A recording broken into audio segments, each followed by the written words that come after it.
ठीक।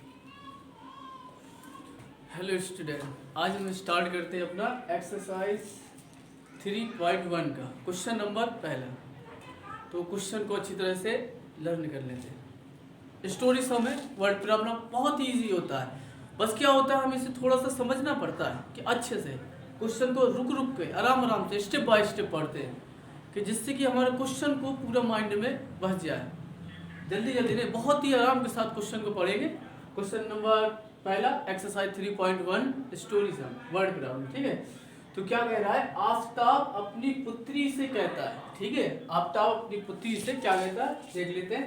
7 वर्ष पूर्व, अब देखो क्या और पढ़ते हैं। मैं तुमसे 7 गुनी आयु का था, अब से 3 वर्ष बाद मैं तुमसे केवल 3 गुनी आयु का रह जाऊंगा। इस स्थिति को हमें क्या करना है, बीजगणितीय मतलब कि इसको इक्वेशन बना के हमको छोड़ देना है। और उसके बाद क्या कह रहा है, ग्राफी रूप, उसका फिर हमको ग्राफ ड्रा करना है। तो हमारे पास 2 वर्ड है, पूर्व और बाद। इसमें क्या होता है, जैसे कि पूर्व, थोड़ा सा डिजाइन बना लेते हैं, चित्र बहुत ही अच्छा है। ठीक है, जैसे कि अभी प्रेजेंट टाइम है, अगर ये हमारा अभी जो है इसकी उम्र समझ लेते हैं 10 वर्ष, 10 साल का है। अब हम कहते हैं ये 2 वर्ष पूर्व, तो पूर्व मतलब क्या, पीछे। अब बाद मतलब क्या, बाद में। अब जैसे कोई ये लड़का 10 साल का है इस समय, अब हम कह रहे हैं कि 2 साल पूर्व, पूर्व मतलब क्या, पीछे, कितने साल का होगा। तो हम क्या करते हैं, अगर इससे हम 2 को माइनस कर देंगे तो कितना हो जाएगा, 8 साल का हो जाएगा वो। और अगर कहें 2 वर्ष बाद, बात कहेंगे तो फिर हम उसमें क्या कर देंगे, +2 कर देंगे, इक्वल टू कितना हो जाएगा, यानी कि 2 वर्ष कितने का हो जाएगा, 12 वर्ष का। तो इसका मतलब है जब भी हमारे कहीं पूर्व आए, पूर्व या पहले, तो हम क्या करते हैं उसमें उतना ही घटा देते हैं जितने वर्ष कहेगा। 2 वर्ष पूर्व कहेगा तो 2 घटा देंगे, 3 वर्ष पूर्व तो 3 घटा देंगे। और जब कहे बाद, अब बाद का मतलब क्या करते हैं, हम उसमें उतने वर्ष जोड़ देते हैं। तो जैसे कि उसने कहा पहले हम, तो इससे साफ कर लेते हैं पहले। तो किसके कौन कौन हमारे पास, आफ्ताब और उसकी पुत्री। तो सबसे पहले इनकी कुछ तो उम्र होगी, आयु होगी, तब तो वो 2 साल पूरा 2 साल पहले माने जाएंगे। तो सबसे पहले इनकी हम वर्तमान आयु मान लेते हैं। तो मानते हैं माना आफ्ताब की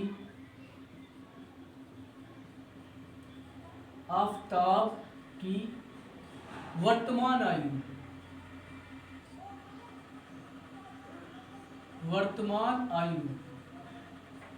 इक्वल टू मान लेते हैं क्या, x वर्ष, यानी x साल का है। और फिर से दूसरा मान लेते हैं, माना पुत्री की वर्तमान आयु बराबर मान लेते हैं y वर्ष। चलो हो गया। अब पहली कंडीशन में आते हैं, हम फर्स्ट स्टेप में क्या कह रहा है, तो ये लिखते x और ये y, दोनों को लिख लेते हैं। तो ये हमारे आफ्ताब भाई है, ये उसकी पुत्री है। ठीक है, अब हमें क्या करना है, यहाँ पर इक्वल करना है दोनों को, दोनों पार्टों को बराबर करना है। अब जैसा कहेगा वैसे करते जाएंगे, पढ़ते। आफ्ताब अपनी पुत्री से कहता है, यानी आफ्ताब जो है अपनी पुत्री से कह रहा है। ये कौन है, आफ्ताब लिख देते। अब ये उसकी पुत्री, ठीक है। तो आफ्ताब जो है अपनी पुत्री से क्या कहता है, 7 वर्ष पूर्व, पूर्व मीन्स पहले, पहले है तो क्या कर देंगे, दोनों में 7 को क्या कर देंगे, घटा देंगे, यानी सब्ट्रैक्ट कर, ब्रैकेट लगा देते हैं। अब आफ्ताब जो कह रहा है अपनी पुत्री से 7 वर्ष पहले, तो हमने क्योंकि पूर्व सब जा गया, तो हमने क्या किया, दोनों से 7 को क्या कर दिया, सब्ट्रैक्ट कर दिया। मैं तुमसे 7 गुनी, गुनी का मतलब क्या, गुना, गुना का मतलब क्या, गुणा। तो कितना, 7 गुनी आयु का था, यानी ये आफ्ताब जो है अपनी पुत्री से 7 गुना था।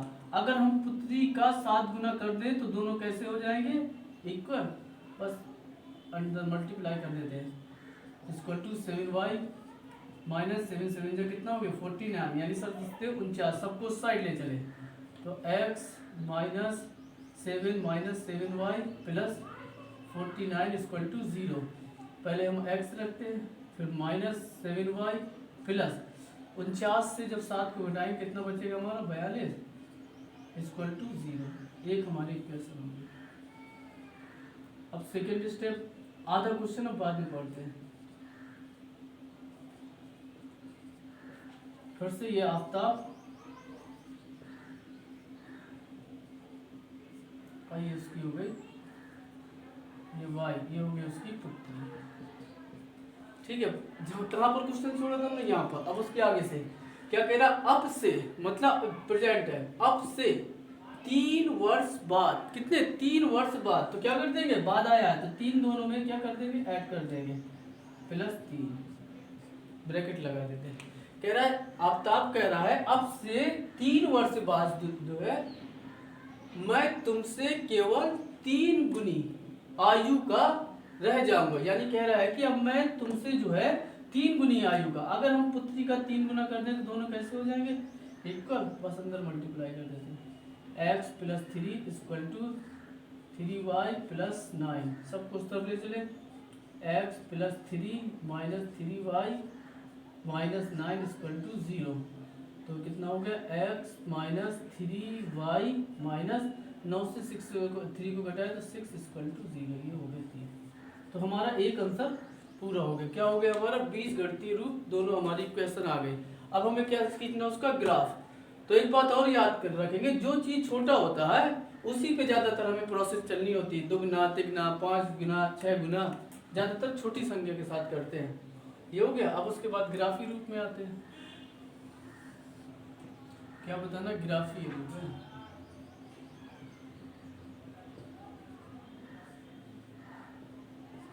सबसे पहले ये वाली इक्वेशन लेते हैं, x - 7y + 42 इक्वल टू 0। अब ग्राफ में क्या होता है, हमें x और y की ऐसी वैल्यू लेना है कि हमारे इस समीकरण को संतुष्ट कर दे, वेरीफाई कर दे। तो एक तो ये तरीका है, अलग अलग मान ले। दूसरा तरीका क्या होता है, हम x को यहीं रोकते हैं, बाकी को उस साइड ले जाते हैं। तो इसी तरह से करेंगे हम। तो x यहीं रहा, इक्वल टू उस तरफ जाएगा तो ये प्लस का हो जाएगा, और ये प्लस का है तो माइनस का हो जाएगा। बन गया x में फंक्शन। ब्रैकेट बना लेते हैं,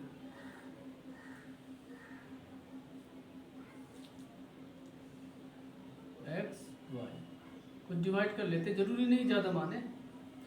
अब x की जगह वैल्यू रखते जाएंगे, वैल्यू अब y की जगह वैल्यू रखते जाएंगे और x की निकालते जाएंगे। तो देखो 42 बहुत ज़्यादा होता है, तो हमें गिनतियाँ भी इस तरह की लेना डिजिट कि हम उसे ग्राफ में आसानी से दिखा सकें। तो इसी वजह से हम जोंक तक पहुँचेंगे, ज़्यादा से ज़्यादा 10 के अंदर ही लेने की कोशिश करेंगे। तो अगर हम y की जगह रख दें 6, अगर हम y इक्वल टू रख दें 6, तो x इक्वल टू कितना आएगा यहाँ पर, तो 7 × 6 - 42, तो x equal to 42 - 42 equal to क्या, 0। तो x की वैल्यू कितनी आ गई, 0। दोबारा चलो y की जगह 7 रख देते हैं, तो x की कितना आ जाएगी, 7 7 जो हो जाएगा कितना हमारा 49। और जब हम 49 से 42 को सब्ट्रैक्ट करेंगे कितना बचेगा हमारा, 7 बचेगा। तो ये आ गया 7। काफ़ी है, ज़्यादा सवाल बढ़ाने से कोई फायदा नहीं, इसको यहीं तक लेते हैं। अब दूसरी वाली इक्वेशन लेते हैं। तो क्या है हमारी, x - 3y - 6 इक्वल टू 0। तो ज़्यादातर जो सिंगल हो उसी में फंक्शन बनाए तो आसानी रहती है। फिर से हम x को यहीं रोकेंगे और इन दोनों के बराबर के उस साइड ले जाएंगे। तो क्या हो जाएगा हमारा, x इक्वल टू, तो ये माइनस है तो क्या हो जाएगा, प्लस का हो जाएगा 3y, और ये माइनस है तो ये भी हो जाएगा प्लस का 6। फिर से ब्रैकेट बना लेते हैं। तो x और y की वैल्यू निकालने के लिए कुछ तो करना पड़ेगा। तो हो जाएगा x और ये हो गया y। फिर से लेते हैं, अगर हम y इक्वल टू 0 रखते हैं तो x इक्वल टू कितना हो जाएगा, 3 × 0 और प्लस 6। तो x इक्वल टू, ये तो 0 हो गया, कितना आ गया 6। तो यानी कि x की जगह 6 आ गया, y की जगह 0। और कुछ ले लेते हैं, चलो y की जगह 1 ले लेते हैं। जब 1 लेते हैं तो x की जगह कितना आता है देख लेते हैं। तो 3 1 जगह कितना हो जाएगा 3 प्लस 6 x इक्वल टू कितना हो जाएगा 9। ये हो जाएगा हमारा 9। काफ़ी है, इसका ग्राफ खींच लेते हैं।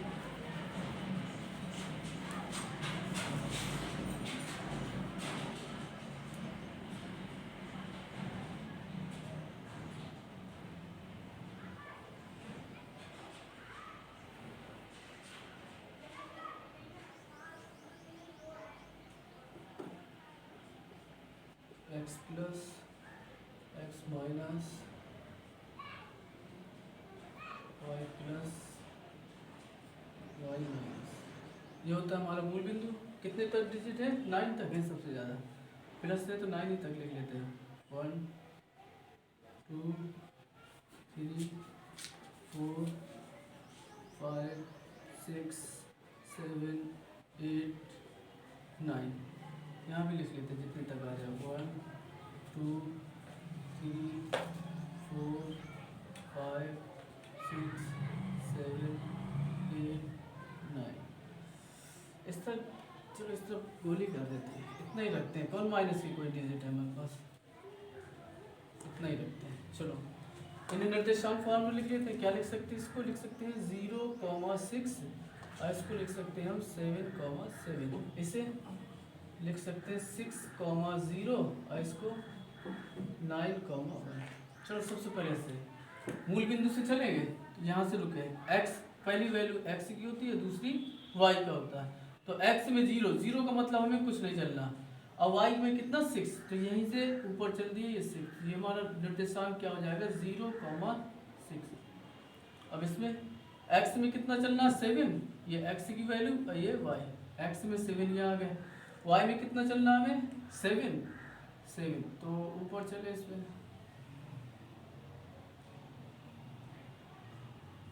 चल जाएगा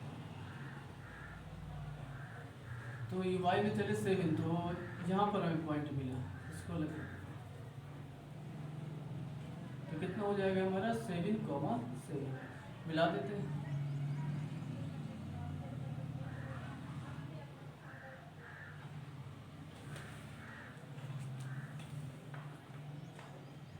चलो इसकी बारी आए। x में कितना चलना हमें 6, ये x की वैल्यू और ये y की। x में 6 चले, y में 0, तो 0 का मतलब क्या रुक गए 6,0। उसके बाद x में कितना चलना है 9, y में कितना चलना है 1, तो ये आ गया 1। तो ये कितना हो जाएगा हमारा 9,1। मिला देते हैं।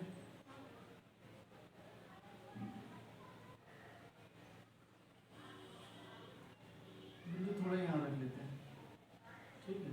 अगर दिखाना चाहते हो तो इसकी ये हमारी इसकी इक्वेशन क्या है, ये लिख सकते हैं हम x minus 3y minus 6 equal to 0। ये इसकी इक्वेशन थी, तो इससे क्या लिख सकते हैं x minus 7y plus 42 equal to 0। तो ये हमारा हो गया ग्राफीय रूप। तो क्या क्या कह रहा था हमसे, इस स्थिति को बीजगणितीय का मतलब क्या, हमें इक्वेशन बनानी थी जो कि हमने बना ली। उसके बाद क्या कहता है, इसको ग्राफीय रूप में व्यक्त कीजिए। तो ग्राफीय मतलब कि ये हमने फिर उसके निर्देशांक बनाए, उसको ग्राफ में प्रदर्शित कर दिया।